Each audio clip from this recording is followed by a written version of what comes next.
I know it was a stepmom in the original movie, but Right. separated from her daughter.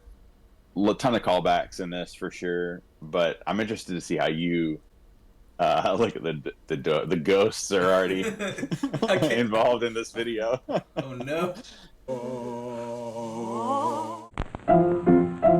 Let's all go to the lobby. Let's all go to the lobby.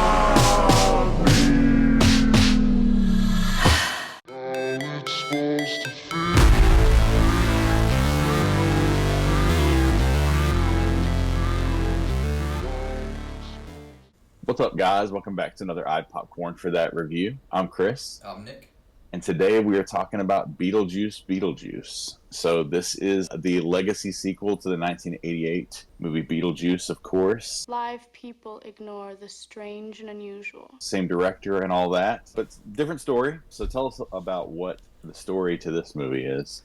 After a family tragedy, 3 generations of the Dietz family return home to Winter River. Still haunted by Beetlejuice, Lydia's life is turned upside down when her teenage daughter, Astrid, accidentally opens the portal to the afterlife. I guess, that's kind of, yeah.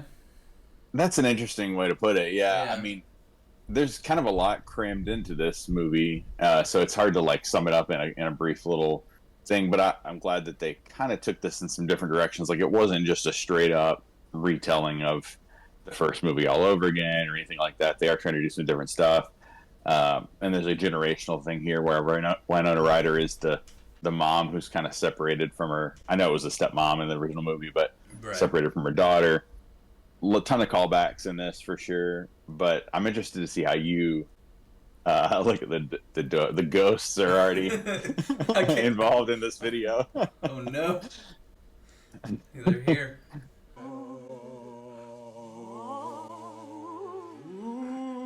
But yeah, I don't know how it worked for you. So let's just start here. How do you feel about the original 1988 movie?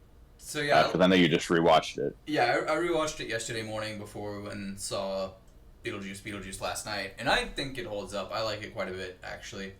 Now, Beetlejuice, I don't think is on par with the original. It's kind of hard to live up to a movie 34 years after making the original. Yeah, It did 36. 36. It did seem like maybe it was kind of like 2 stories they had, and then all of a sudden they smashed it into one movie. Because they kind of introduced the main villain at the beginning of the movie, and then about halfway through something else happens, and you're like, oh, okay. And you kind of forget about the main villain a few times. When you do see her, it's Monica Bellucci. Kind of looks like Morticia from the Addams Family. Yeah, Addams but, Family. like stapled up together. And then you kind of see her, and she kind of reminds me of like a Scooby-Doo villain, where she's just like walking by and people are running from her in the halls, but she doesn't see them, type of thing.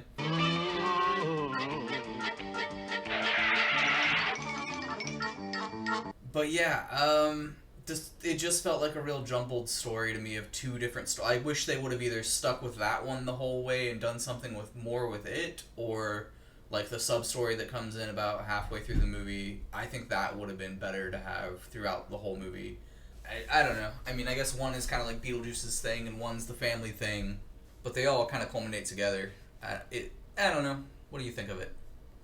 So here's the thing. I like the first one enough, but I don't have a whole lot of nostalgia for it. So I watched it again recently, and I actually had watched it recently. Yeah. So I watched it twice in the last probably 2 months, and one of those times was today. So I watched it today and then watched Beetlejuice right after.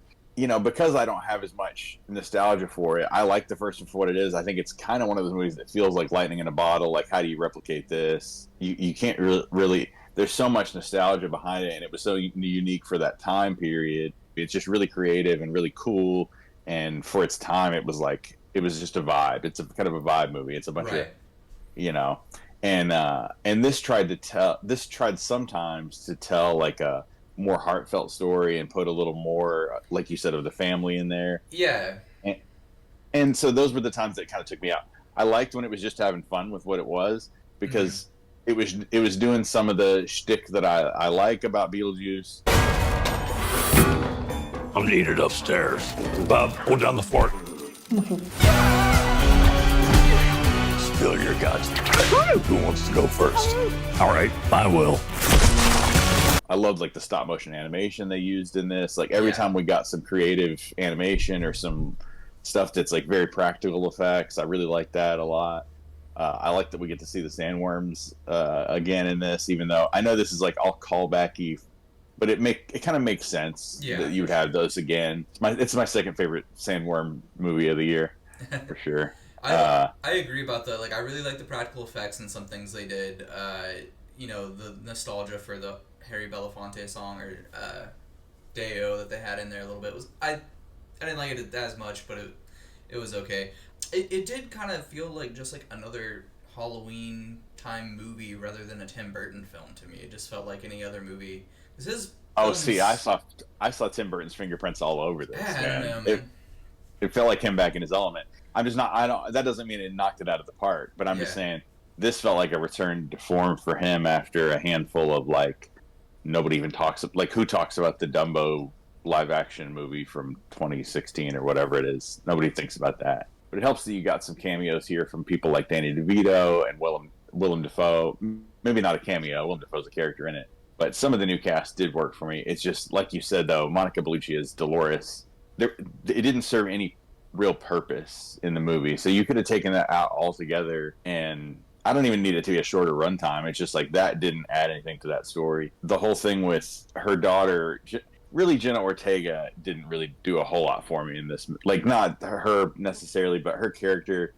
She was supposed to be the fill-in for Winona Ryder in the first movie, and I don't think she did the Winona Ryder performance that you needed or something. I don't know. But her thing with the relationship with Jeremy, every time they focused on that, I was kind of like, I know this kid, like, maybe this kid just reminds me too much of myself at, like, 20. Oh. Like, he literally was playing, like, Sierra Rose vinyl and listening and reading, like, Dostoevsky, like, I'm like, oh man, somebody's been reading my diary. Man, I thought Winona Ryder's performance fell a little flat. Like, I guess like she kind of is that character in the first one, but I don't know, it just seemed kind of. No, I do agree. It feels a little. Like, I don't want to say phoned in. I thought Catherine O'Hara was still bringing her A game. Like Catherine O'Hara might be better in this one than the first one, honestly. Like she was actually one that was really good, and I thought Michael Keaton is still pulling off being Beetlejuice. Yeah, no, I mean, he's good. You know, so a lot of people, he's going to be the thing that is the best part about this for sure. I think people are going to be mixed about the Justin Theroux character of Rory. Beetlejuice. I am mixed too. I can't. Yeah. Sometimes it was funny, and that's another thing I wanted to say. Like how many. I didn't really laugh out loud that many times. I like kind of breathed out of my nose a little hard from time to time, and there were like 2 laugh out loud moments, maybe 3, where I was kind of laughing. So I'm like, I think that kind of passes the test of being a funny movie. It's not a bad movie. Yeah, I guess I'm talking too negatively about it. Like I did enjoy parts of it. It ends with kind of a thud. Like the ending was kind of like. Like I said, I just kind of wish they would have chosen one storyline that they kind of did and stuck with it, and preferably the one with the daughter.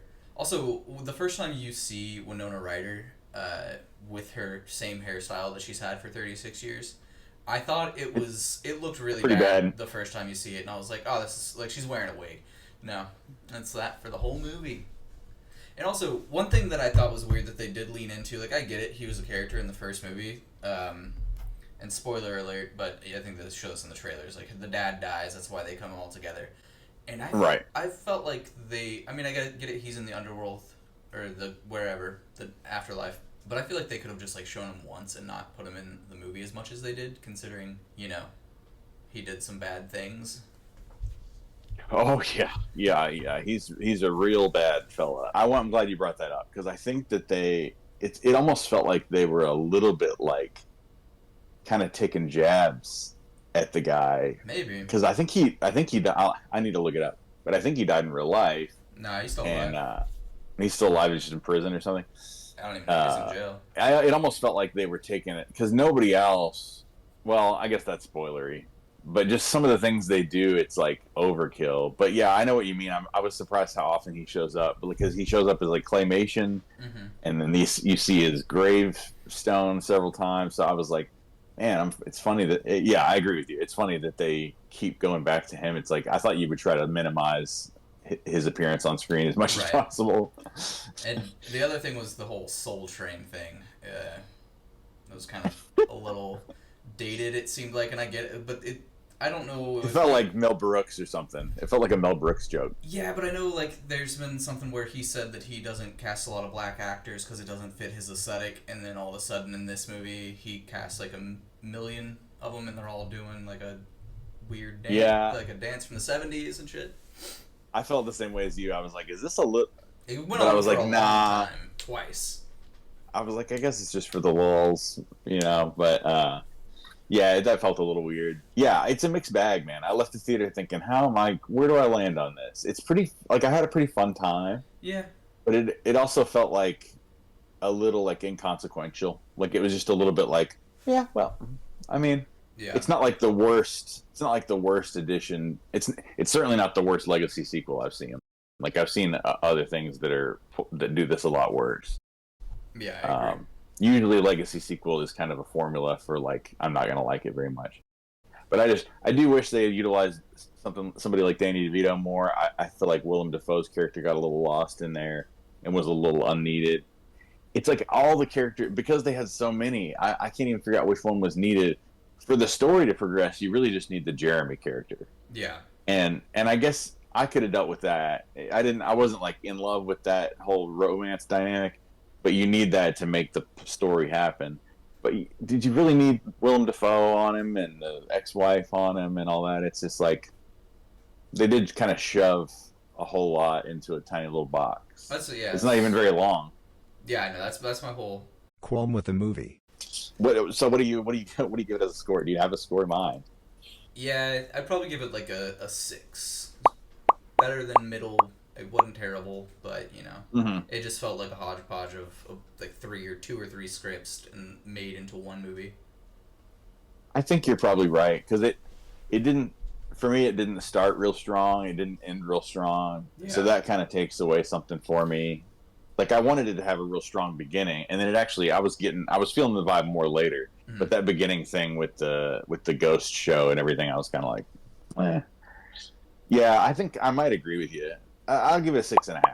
I maybe liked it a little more than you, but yeah, it's not anywhere near the worst of the year, but it's kind of fine. If you really love Beetlejuice, you should watch this. You get to see a lot of these people again. I kind of wish, it would have been cool to maybe see a cameo from Gina Davis and Alec Baldwin, but I guess they made it make sense enough for me. I mean, they do do like a little, not cameo, but like homage to them. They show the car and the model crash to the side, and they show them like walking up the hill, kind of. Oh yeah, so yeah, but, for some people, this is going to be like one of their favorites of the year, and it doesn't like just completely fumble the ball entirely. So, go see this at your own risk, but you might love it.